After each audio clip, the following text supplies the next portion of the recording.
తెలంగాణ. అన్ని పిడికిలు ఎత్తేవరకు నేను పోయి ఇక్కడి నుంచి మీ ఇష్టం. జై తెలంగాణ, జై తెలంగాణ. కారు గుర్తుకే, కారు గుర్తుకే, పద్మారావు గారి కారు గుర్తుకే. సరే, నేను వచ్చిన పని అయిపోయింది, బయలుదేరుతాం. మీకు గౌరవనీయులు పెద్దలు, జూబ్లీ హిల్స్ శాసనసభ్యులు, హైదరాబాద్ బీఆర్ఎస్ పార్టీ అధ్యక్షులు సోదరులు మాగంటి గోపీనాథ్ గారికి, గౌరవనీయులు పెద్దలు, మీ అందరి ఆశీస్సులతో, మీ అందరి ప్రేమతో, మీ అందరి ఓటుతో కాబోయే సికింద్రాబాద్ పార్లమెంట్ సభ్యులు గౌరవనీయులు అన్న పద్మారావు గారికి, జూబ్లీ హిల్స్ మాజీ శాసనసభ్యుడు తమ్ముడు, మీ అందరికీ సుపరిచితుడు విష్ణువర్ధన్ రెడ్డి గారికి, స్థానిక కార్పొరేటర్లు సోదరి దేదీప్య గారు, రాజ్ కుమార్ పటేల్ గారు, మా సోహేల్ భాయ్ గారు, వేదిక పైన ఉన్న పెద్దలందరికీ, వేదిక ముందున్న మా ఆడబిడ్డలకు, అన్నాదమ్ములకు, ఆలస్యంగా వచ్చినందుకు ముందుగా మన్నించాలని కోరుతూ, మీ ప్రేమకు, మీ అభిమానానికి హృదయపూర్వకంగా తల వంచి నమస్కారాలు, ధన్యవాదాలు కూడా నేను తెలియజేస్తా ఉన్నా. జై తెలంగాణ. సరిగ్గా 4.5 నెలల కిందట ఇక్కడనే ఒక ప్రచార సభ పెట్టుకున్నాం. గోపీనాథ్ గారిని గెలిపించండి, మీరు గోపిని గెలిపించినట్టయితే రాష్ట్రంలో మన ప్రభుత్వం వచ్చినట్టయితే తప్పకుండా మరింత అద్భుతంగా హైదరాబాద్ నగరాన్ని, ఈ రాష్ట్రాన్ని తీర్చిదిద్దుకుందాం, పేదలను కడుపులో పెట్టుకొని చూసుకుంటాం, బ్రహ్మాండంగా 10 ఏళ్లు కేసీఆర్ గారికి మీరు ఏదైతే అవకాశం ఇచ్చినారో అంతకంటే ఇంకా బాగా రాబోయే 5 ఏళ్లు చేస్తామని చెప్పి నేను ఇక్కడికి వచ్చిన, శ్రీరామ్ నగర్కి వచ్చి ఆనాడు ఓటు అడిగితే మీరు గోపీనాథ్ గారికి మరి బ్రహ్మాండమైన మెజారిటీ ఇచ్చి గెలిపించినందుకు ముందుగా మీ అందరికీ కూడా పేరు పేరున ధన్యవాదాలు తెలియజేసుకుంటా ఉన్నాం. హైదరాబాద్ లో మొత్తం జిహెచ్ఎంసీ పరిధిలో 24 సీట్లుంటే 24 సీట్లలో ఒక్క సీటు కూడా కాంగ్రెస్ పార్టీకి ఇవ్వకుండా 16 సీట్లు ఈ గులాబీ జెండాకి ఇచ్చినందుకు హైదరాబాద్ ప్రజలకు నేను శతదా సర్వదా మీకు పాదాభివందనం చేస్తూ మీకు రుణపడి ఉంటామని చెప్పి కూడా ఈ సందర్భంగా తెలియజేస్తా ఉన్నా. సరే, మీరు నమ్మలేదు, కాంగ్రెస్ దొంగ మాటలు నమ్మలేదు, బీజేపీ వాళ్ళ మాటలు కూడా నమ్మలేదు. నమ్మకుండా కేసీఆర్ గారి నాయకత్వం అయితేనే తెలంగాణకి న్యాయం జరుగుతుంది, హైదరాబాద్ విశ్వనగరం కావాలి అంటే 10 ఏళ్లలో కేసీఆర్ గారి నాయకత్వంలో ఎట్లా అయితే ముందుకు పోయినామో అట్లాగే ముందుకు పోవాలని మీరు ఆలోచన చేసినారు. కానీ జిల్లాలలో పాపం మోసపోయినారు కాంగ్రెస్ చేతిలో ప్రజలు. అరి చేతిలో వైకుంఠం చూపెట్టింది కాంగ్రెస్ పార్టీ.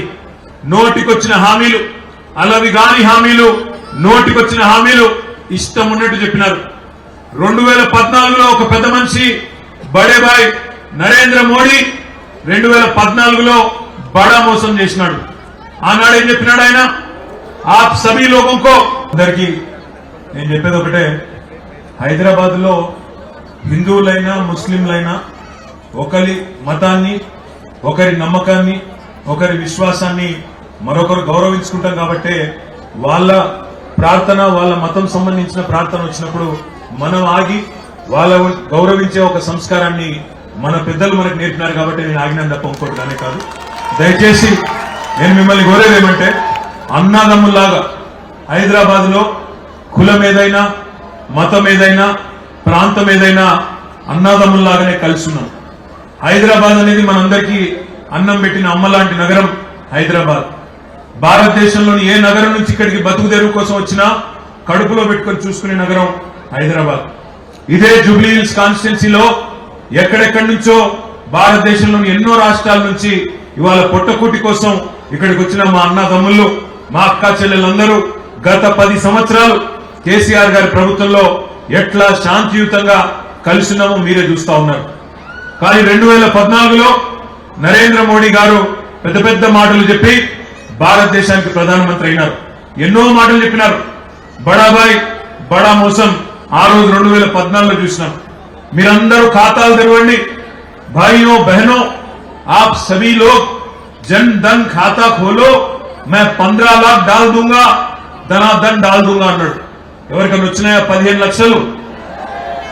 సంవత్సరానికి 2 కోట్ల ఉద్యోగాలు ఇస్తాను, 10 ఏళ్లలో 20 కోట్ల ఉద్యోగాలు అన్నాడు. వచ్చినాయి ఎవరికన్నా? ఎవరికి రాలేదు. రైతుల ఆదాయం రెట్టింపు చేస్తా, ప్రతి మనిషికి ఇల్లు ఇస్తా, బుల్లెట్ రైళ్లు ఉరికిస్తా, అమెరికా వాళ్ళే వచ్చి మన దేశానికి లైన్లు కట్టి నిలబడాలా, నన్ను ప్రధానమంత్రి చేయండి అని చెప్పి నరేంద్ర మోడీ గారు ఆనాడు చెప్పినారు. 2023లో రేవంత్ రెడ్డి గారు అదే మాదిరిగా మొత్తం తెలంగాణ జిల్లాలలో, హైదరాబాద్ లో మీరు నమ్మలేదు కానీ జిల్లాలలో మాత్రం ప్రజల్ని నమ్మించి ఓట్లేసుకొని ఆయన కూడా గద్దెనెక్కి ఇలా చోటాబాయి రేవంత్ రెడ్డి ఆయన ముఖ్యమంత్రి అయినాడు. ఇక్కడ హైదరాబాద్ లో కూడా హామీ ఇచ్చినాడు. ఏం చెప్పినాడు? ఇంట్లో కోడళ్లుంటే కోడళ్ళకి నెలకు 2500 రూపాయలు ఇస్తా, ఇది నా గ్యారంటీ, 100 రోజుల్లో చేస్తా అన్నాడు. వచ్చిందా ఎవరికన్నా 2500? వినబడట్లేదు. వచ్చిందా రాలేదా? ముసలోళ్ళుంటే 4000 ఇస్తా అన్నాడు. 4000 వచ్చిందా? మోడీ గారు చెప్పిన అచ్చేదిని వచ్చిందా? రేవంత్ రెడ్డి గారు చెప్పిన అచ్చేదిని వచ్చిందా? సచ్చేదిని మాత్రం మళ్ళీ వచ్చింది కాంగ్రెస్ రాగానే. మళ్ళీ ఇప్పుడే గోపీనాథ్ గారు చెప్తా ఉన్నారు. ఏమంటున్నాడు? అన్నా కేసీఆర్ ఉన్న 9.5 ఏళ్లు కరెంటు కష్టాలు లేవు, తాగునీటి కష్టాలు లేవు, కానీ మళ్ళీ జూబ్లీహిల్స్ నియోజకవర్గంలో వాటర్ ట్యాంకర్లు కనబడతా ఉన్నాయి, మంచినీటి కోస మళ్ళీ ప్రారంభమైందని చెప్పి ఇప్పుడే మీ ఎమ్మెల్యే గారు చెప్తున్నారు. ఆయన చెప్పింది నిజమేనా? మళ్ళీ కరెంటు కష్టాలు చాలైనాయా? మళ్ళీ ఇన్వర్టర్లు, జనరేటర్లు మళ్ళీ కాంగ్రెస్ వస్తే అదే అవుతుందని నేను ముందే చెప్పిన. కాంగ్రెస్ కావాలన్నా కరెంటు కావాలా అని అడిగినాం, కానీ పాపం గ్రామాలలో, జిల్లాలలో ప్రజలు మోసపోయి ఓట్లేసినారు. కానీ వాళ్ళు కూడా తెలుసుకున్నారు జిల్లాలలో. కేసీఆర్ గారు బయలుదేరి బస్సు యాత్రలో ఇవాళ జిల్లాలకు పోతుంటే ఎక్కడికక్కడ బ్రహ్మరథం పడతా ఉన్నారు. ఈ పార్లమెంట్ ఎన్నికల్లో నేను మీ అందరికీ ఇచ్చే మాట ఒకటే, మొన్న కేసీఆర్ గారి ప్రభుత్వం పోయింది అనే బాధ హైదరాబాద్ లోని ప్రతి ఒక్కరికి, గులాబీ జెండాకు ఓటేసిన ప్రతి ఒక్కరికి అయ్యో ఎంత పని జరిగింది అనే బాధ ఉన్నదా లేదా? అందుకే నేను మిమ్మల్ని కోరేది ఒకటే, మీరు మాకు 10-12 పార్లమెంట్ సీట్లు అప్పచెప్పండి. సంవత్సరం తిరిగే లోపల కేసీఆర్ గారు తిరిగి మళ్ళీ రాష్ట్ర రాజకీయాన్ని శాసించే పరిస్థితి సంవత్సరం లోపలే వస్తుంది. ఇవాళ ఒక అద్భుతమైన నాయకుడు పద్మారావు గౌడ్ గారు మరి కేసీఆర్ గారితో 24 ఏళ్లు ఒక తమ్ముడు లాగా హైదరాబాద్ లో ఎవరు లేనప్పుడు కూడా గులాబీ జెండా ఎత్తుకొని ముందుకొచ్చిన నాయకుడు పద్మారావు గారు. ఇవాళ అట్లాంటి పద్మారావు గౌడ్ గారిని గౌరవనీయులు పెద్దలు కేసీఆర్ గారు సికింద్రాబాద్ పార్లమెంట్ అభ్యర్థిగా మీ దగ్గరికి పంపినారు. నేను మీతో ప్రార్థించేది ఒకటే, పద్మారావు గారికి కులము, మతము, ప్రాంతము పట్టింపులు లేవు. హిందువులైనా ముస్లింలైనా ఎవరైనా నా వాళ్ళే అనుకుంటాడు. కేసీఆర్ గారికి ఇచ్చిన గీత దాటకుండా ఎన్నటికైనా కింద పడ్డా మీద పడ్డా, ఎన్ని ఎత్తు పల్లాలు వచ్చినా, ఎన్ని ఎదురు దెబ్బలు కలిగినా కేసీఆర్ వెంబటే నడిచిన నాయకుడు పద్మారావు గారు ఇక్కడ ఉన్నారు.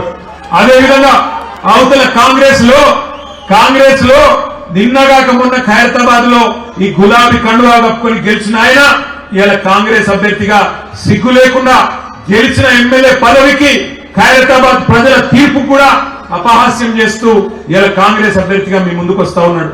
నేను ఒక్కటే అడుగుతా ఉన్నా మిత్రులారా, నేను ఒక్కటే అడుగుతా ఉన్నా సోదరులారా, సోదరిమణులారా, మొన్ననేమో గులాబీ కండువా కప్పుకొని గెలిచిండు, ఇలా కాంగ్రెస్ కండువా కప్పుకొని వచ్చిండు. రేపు మళ్ళీ దెబ్బన మీరు ఓటేస్తే, పొరపాటున మీరు కాంగ్రెస్ ఓటేస్తే ఆ పెద్ద మనిషి మళ్ళీ రేపు పోయి బీజేపీలో చేరడని గ్యారంటీ ఇవ్వడం ఇస్తాడా? कोई गारंटी है क्या? नागेंद्र जो अभी 3 महीने पहले ये गुलाबी कंडवा पहन के जीतने वाले नागेंद्र, खैरताबाद से एमएलए बनने वाले नागेंद्र, अगर आज कांग्रेस कंडवा पहन के आ गए, अगर कल गलती से उसको वोट दे दिए, वो कांग्रेस में रहेगा या रेवंत रेड्डी साहब के साथ वो भी बीजेपी में डुबकी मारेगा? क्या गारंटी है? याद करो। एक बात कहना चाहता हूं हमारे भाइयों से, बहनों से, बहुत सारे बातें कहे गए। रेवंत रेड्डी साहब ने कई सारे चीज कहा, उन्होंने 2500 रुपया दे दूंगा हर महिला को, 4000 दे दूंगा हर इंसान को जो वजीफा ले रहा है, ऐसे काफी सारे चीज उन्होंने कहा। आज जीत गए, चीफ मिनिस्टर बन गए। मैं पूछना चाहता हूं भाइयों, इन राहुल गांधी బాటలు నడుస్తున్నాడా లేదా మోడీ గారి బాటలు నడుస్తున్నాడా రేవంత్ రెడ్డి? ఒక్కసారి జాగ్రత్తగా ఆలోచన చేయండి. పాపం రాహుల్ గాంధీ ఏమంటాడు ఢిల్లీలో, चौकीदार चोर है अंटाడు. चौकीदार बोल तो कौन है? चौकीदार कौन है भाई? सुनाई नहीं दे रहा. चौकीदार कौन? चौकीदार चोर है अंटाడు రాహుల్ గాంధీ. మరి రేవంత్ రెడ్డి ఏమంటాడు? नहीं नहीं नहीं नहीं नहीं, चौकीदार चोर नहीं है, चौकीदार हमारे बड़े भाई है. चौकीदार अटा ఆయన పెద్దనట. పాపం రాహుల్ గాంధీ అంటాడు అదానీ ఫ్రాడ్ है, अदानी चोर है అంటాడు. రేవంత్ రెడ్డి ఏమంటాడు नहीं नहीं नहीं, अदानी फ्रॉड नहीं है, अदानी हमारे फ्रेंड है, अदानी हमारे दोस्त है. राहुल गांधी बोलते गुजरात मॉडल बेकार है, रेवंत रेड्डी बोलते नहीं नहीं गुजरात मॉडल शानदार है. राहुल गांधी बोलते लिकर स्कैम नहीं कुछ नहीं, अरविंद केजरीवाल को अरेस्ट करना गलत. रेवंत रेड्डी बोलते लिकर स्कैम हुआ, केसीआर की बेटी को जो मोदी ने गिरफ्तार किया वो सही किया. इसीलिए मैं पूछना चाहता हूं आपसे, ये आदमी किसके नक्शे कदमों पे चल रहा? ये दानम नागेंद्र रेवंत रेड्डी कल कांग्रेस में टिकने वाले लीडर नहीं है. कल जाके इलेक्शन के बाद सीधा सीधा एक कतार में खड़े होकर बीजेपी में शामिल होने वाले दो लीडर अगर कोई है तो है रेवंत रेड्डी और दानम नागेंद्र. మీ అందరితో నేను ప్రార్థించేది ఒకటే, కేసీఆర్ గారు తిరిగి రాష్ట్ర రాజకీయాల్ని శాసించాలి.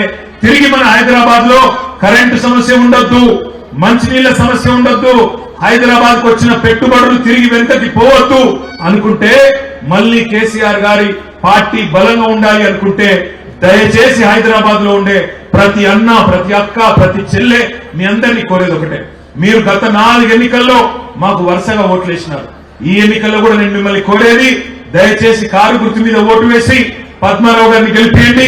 10-12 సీట్లు మీరు మాకు అప్పచెప్తే సంవత్సరం తిరిగే లోపల కేసీఆర్ గారు తిరిగి మళ్ళీ రాష్ట్ర రాజకీయాల్లో అగ్రభాగానే ఉంటారు. మీ అందరికీ సేవలు అందించే స్థాయిలో కేసీఆర్ గారు ఉంటారనే మాట నేను మీకు విజ్ఞప్తి చేస్తా ఉన్నాను. 5 ఏళ్ల కిందట సికింద్రాబాద్ ఎంపీగా ఇక్కడ ఒక పెద్ద మనిషిని గెలిపించినారు, కిషన్ రెడ్డి గారిని. ఏం చేసిండు 5 ఏళ్లలో కిషన్ రెడ్డి గారు? ఒక్క నయా పైసా పని హైదరాబాద్ కు చేసిండా? కరోనా కష్టం వచ్చినప్పుడు ఏం చేసిండు కిషన్ రెడ్డి? కురుకురే ప్యాకెట్లు వంచిండు. ఆయన చేసిన అతిపెద్ద పని ఏంటంటే మొత్తం 5 ఏళ్లలో కిషన్ రెడ్డి గారు కురుకురే ప్యాకెట్లు వంచుడు తప్ప చేసింది ఏమీ లేదు. 5 ఏళ్లలో కనీసం హైదరాబాద్ కు వరదలు వస్తే రూపాయి సహాయం చేయలేదు. హైదరాబాద్ లో మెట్రో కడుతున్నామంటే రూపాయి సహాయం చేయలేదు. అక్కడికి రాని చుట్టం మనకు బీజేపీ, అక్కడికి రాని చుట్టం ఇవాళ ఈ కేంద్ర మంత్రి కిషన్ రెడ్డి గారు. అందుకే నేను మిమ్మల్ని ప్రార్థించేది, ఇట్లాంటి అక్కడికి రాని మనుషులు పదవుల్లో ఉన్నా నయా పైసా పనికిరాని మనుషులని ఓడించండి. సికింద్రాబాద్ పార్లమెంట్ లో కేసీఆర్ గారు పంపిన పద్మారావు గారిని గెలిపించండి. 10-12 సీట్లు మీరు మా చేతుల్లో పెడితే తప్పకుండా నేను మిమ్మల్ని కోరేది ఒకటే, ఎట్లా అయితే హైదరాబాద్ ను 10 ఏళ్ల పాటు పెట్టుబడులకు స్వర్గధామంగా, పేదలకు ఒక కల్పతరువులాగా కాపాడుకున్నామో భవిష్యత్తులో కూడా కాపాడుకుందాం. రేవంత్ రెడ్డి ప్రభుత్వం వచ్చిన తర్వాత కరెంటు కష్టాలు ప్రారంభమైనాయి, మంచినీళ్ల కష్టాలు ప్రారంభమైనాయి, వచ్చిన పెట్టుబడులు తిరిగి వెనకకు పోతా ఉన్నాయి. ఒక కంపెనీ మొన్ననే గుజరాత్ కి పోయింది, కష్టపడి మనం తెచ్చిన కంపెనీ కేన్స్ అనే కంపెనీ గుజరాత్ కు పోయింది. మరో కంపెనీ కార్నింగ్ అనే కంపెనీ ఇవాళ మద్రాస్ కు తరలిపోయింది. కొత్త పెట్టుబడులు తేవడం కాదు, ఉన్న పెట్టుబడులే తరలిపోతా ఉంటే కూడా ఏమీ చేయలేని దద్దమ్మ ప్రభుత్వం కాంగ్రెస్ ప్రభుత్వం. అందుకే మీ అందరినీ మనస్ఫూర్తిగా వేడుకునేది, గోపీనాథ్ గారికి ఎట్లా అయితే బ్రహ్మాండమైన మెజారిటీ ఇచ్చి గెలిపించారో అదే రకంగా రేపటి రోజున పద్మారావు గారికి కూడా మెజారిటీ ఇచ్చి పార్లమెంట్ సభ్యుడిగా గెలిపించి దీవించి కారు గుర్తు మీద ఓటేసి కేసీఆర్ గారిని బలోపేతం చేయండి మనస్ఫూర్తిగా కొడుతూ, ఆఖరికి మా जितने हमारे भाई बहन यहाँ पे है, अब तमाम भाइयों से बहनों से एक ही गुजारिश है, आज कांग्रेस पार्टी में वो काबिलियत नहीं है बीजेपी को और मोदी को रोकने की जो आज रीजनल लीडर केसीआर जैसे रीजनल लीडरों में है. आप एक बार गौर करिए, 2014 में तेलंगाना में बीजेपी को रोकने वाला केसीआर है. 2018 में भी जब मोदी का लहर था पूरे हिंदुस्तान में, उसको तेलंगाना में रोकने वाला केसीआर थे. 2023 में भी बीजेपी के 30 मारखानों को, 32 मारखानों को, हर किसी को हराया बीआरएस ने. ईटेला राजेंद्र को, बंडी संजय को, धर्मपुरी अरविंद को, रघुनंदन राव को, उनके जितने भी बड़े बड़े लीडर हैं हर किसी को हराया बीआरएस पार्टी ने. हम बस एक ही चीज आपसे चाहते हैं, पिछले 10 साल जो अमन, भाईचारा, जो खुशहाली, जो गंगा जमुना तहजीब, जहां हर कोई हिंदू हो मुसलमान हो इकट्ठे साथ रहते हैं भाई भाई की तरह, वैसे हैदराबाद हम चाहते हैं. हम इसको विश्व नगरी बनाना चाहते हैं. आज बीजेपी इसमें जहर घोल के विश्व नगरी बनाना चाहती है.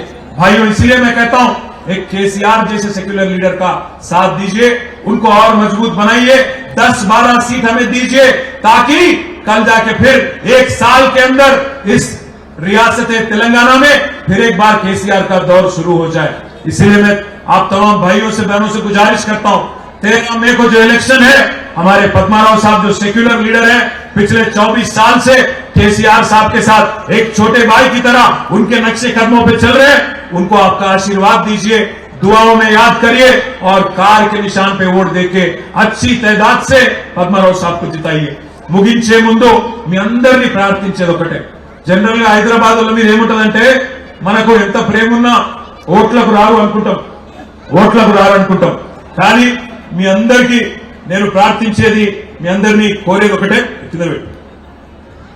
మే 13 నాడు దయచేసి ఇది మన మోడల్ బ్యాలెట్, 4వ స్థానంలో మన కారు గుర్తు పద్మారావు గారిది 4వ స్థానంలో ఉన్నది। దయచేసి 13 మే నాడు అందరూ కూడా ఓటింగ్ రండి, పోలింగ్ రండి। కేసీఆర్ మీద ప్రేమ ఉంటే ఈ పార్టీ మళ్ళీ తిరిగి రావాలి, బలంగా ఉండాలి, మీ పేదవాళ్ళందరినీ కాపాడుకోవాలంటే ఈ 4వ స్థానంలో ఉండే పద్మారావు గారి కారు గుర్తు మీద ఓటేసి దయచేసి గెలిపించండి, ఓటింగ్ శాతం పెంచండి।